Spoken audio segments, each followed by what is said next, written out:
আল্লাহ পাক আল্লাহ তাআলা যেন আমাদের সকলকে নবীজির গোলাম বানিয়ে নেয়। জোরে বলুন না আল্লাহুম্মা আমিন। ভাই বলেছে যে বেলালের বিবাহের ঘটনা বলে, কিন্তু ভাই এই 10 মিনিটে বেলালের বিবাহের ঘটনা বলা যাবে না, কমসে কম 1 ঘন্টা দরকার আগুতে বলতে হতো। তাহলে হুজুর ওটা বলেন বেলাল ইসলাম মুআজ্জাজ সামানি কিরাম, তবে বেলালের একটু ঘটনা আপনাদেরকে শোনাচ্ছি। বেরাদার, আমার নবী যখন দুনিয়ার পর্দার আড়াল হওয়ার পর বেলাল ইসলাম মুআজ্জাজ সামানি কিরাম হযরত বেলাল রাদিয়াল্লাহু তাআলা আনহু বাবা নবীজির জন্য কেঁদে কেঁদে পাগল। বেরাদার, হযরত উমর ফারুক রাদিয়াল্লাহু তাআলা আনহু নবীর জন্য কেঁদে কেঁদে পাগল। হযরত আবু বকর সিদ্দিক নবীর জন্য কেঁদে কেঁদে পাগল। বাবা সুনামানিকেরা, যখন বাবা 1 মাস পার হয়ে গেল, মদিনা শরীফের সমস্ত ব্যক্তিরা বলছে বেলাল গো, ওগো বেলাল, তোমাকে আযান দিতে হবে। এই বেলাল, নবী আমার পর্দার আড়াল হয়ে যাওয়ার পর থেকে ও বেলাল তুমি মসজিদে নববীতে আযান কেন দাও না? বেলাল বলছে গো মদিনাবাসীরা গো, আমার নবী যখন ছিল গো, আমার নবীর সামনে আমি আযান দিতাম গো, আমি আর নবী নাই, নবী পর্দার আড়াল হয়ে গেছেন, আমি আর আযান দিতে পারবো না। বেরাদার ইসলাম মুআজ্জাজ সামানি কিরাম, মদিনাবাসীরা আপনার কি করলে বেরাদার? হযরত বেলালকে আযান দেওয়ার জন্য বারবার আপনার বলতে থাকে, হযরত বেলাল বাবা আযান দেয় না, বাবা দেয় না। এইরকম ভাবে 1 দিন 2 দিন 3 দিন করে বলতে হযরত বেলাল মদিনা শরীফকে বাবা রেখে দিয়া মক্কাতে বাবা 5 মাসের জন্য চলে গেলেন। কেন জানেন? আযান দিবে না তার জন্য। কিন্তু হযরত বেলাল নবীর প্রেমে, নবীর ভালোবাসায় বেরাদার বেলাল 5 মাস ধরে মক্কায় কান্না করেছে। সুবহানাল্লাহ। যখন 5 মাস মক্কায় থাকা হলো, বেলাল বলছে আল্লাহ গো, আমি আর নবীর জন্য থাকতে পারি না, আমার নবীজির রওজাতে যাব। বেরাদার ইসলাম মুআজ্জাজ সামানি কিরাম, হযরত বেলাল রাদিয়াল্লাহু তাআলা আনহু তিনি বলতেছে বলে আল্লাহ ওগো রব্বুল আলামিন, আমি যখন এখন মদিনা যদি যাই, মদিনা শরীফের সমস্ত মানুষেরা আমাকে চিনে নেবে, আর চিনে নিলে পরে আমাকে আবার আযান দেওয়ার কথা বলবে। হযরত বেলাল তিনি কি করেছে? মুখে একটা পর্দা বেঁধে নিয়েছে। পর্দা বেঁধে নেওয়ার পর 1 পা 2 পা করে মদিনার দিকে চলতে লেগেছে। যখন বাবা মদিনাতে প্রবেশ করবে, একটা পাথর পেয়েছে হযরত বেলাল, ওই পাথরটাকে বাবা চুমাকে ব্যাগের ভিতরে আপনার ঢুকিয়ে নিয়েছে।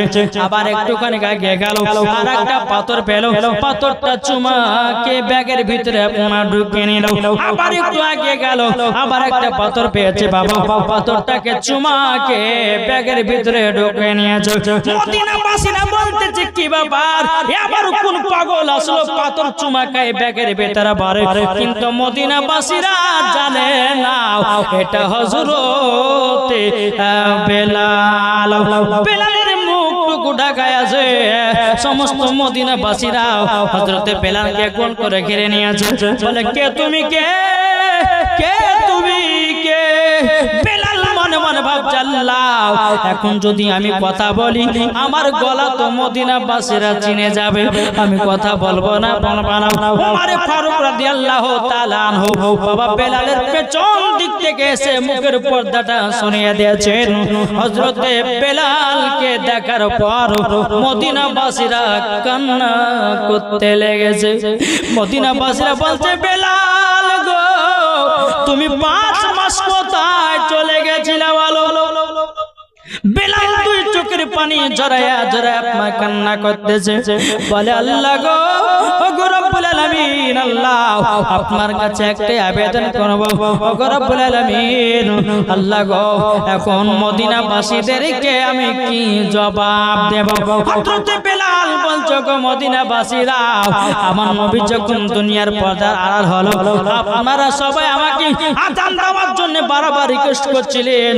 আমি আযান না দেওয়ার কারণে আমি 5 মাসের জন্য মক্কায় চলে গেছিলাম।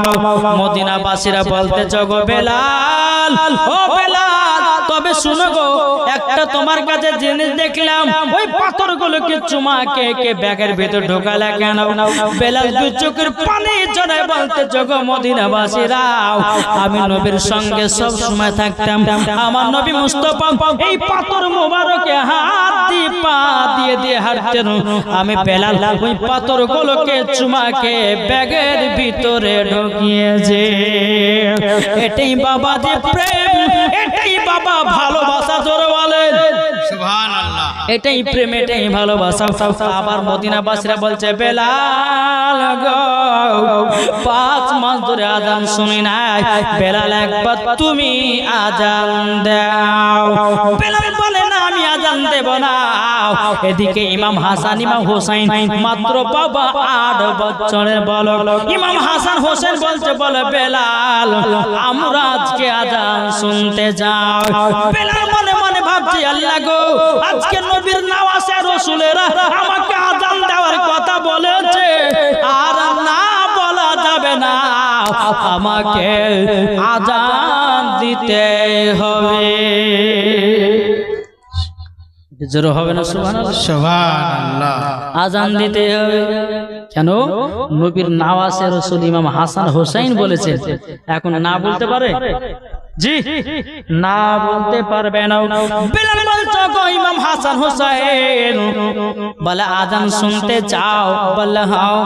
বেলাল আজান দিতে লেগেছে, আল্লাহু আকবার আল্লাহু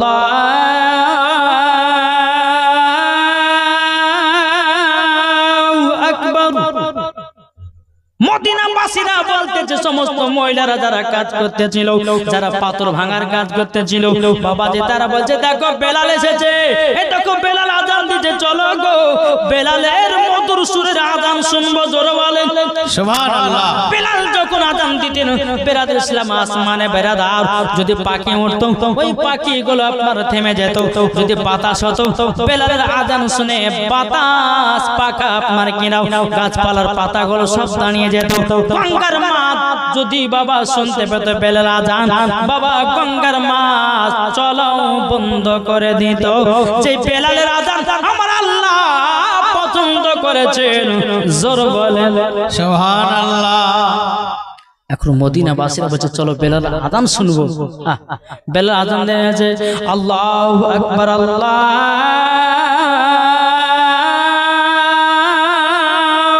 আকবার আল্লাহু আকবার আল্লাহু আকবার, আশহাদু আল্লা ইলাহা ইল্লাল্লাহ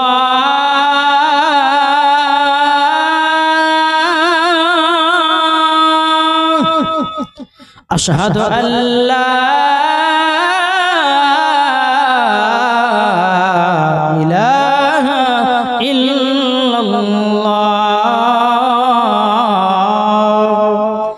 আশহাদু আন্না মুহাম্মাদুর রাসূলুল্লাহ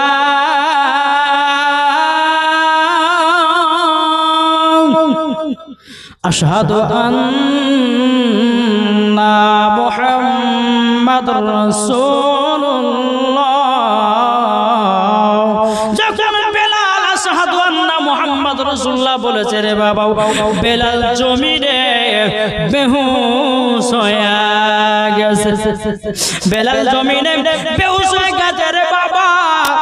এদিকে ইমাম হাসান হোসেন বাবা পানি নিয়ে এসেছে, বেলাল মুখে যখন ছিটা দেওয়া হলো, বেলাল আবার যখন জ্ঞান ফিরে আসলো, বেলাল আবার মুকাম্মাল আজানটা দিল। আজান দেওয়ার পর মদিনাবাসীরা বলছে গো বেলাল, তুমি নবীজির নাম আসার পর থেকে তুমি কেন বেহুশ হয়ে গেছি না বলো? বেলাল বলছে গো মদিনাবাসীরা বহু বড় একটা লম্বা ঘটনা আছে গো। মদিনাবাসীরা বলছে বেলাল আমরা শুনতে চাই, কি তোমার বড় ঘটনা বলো।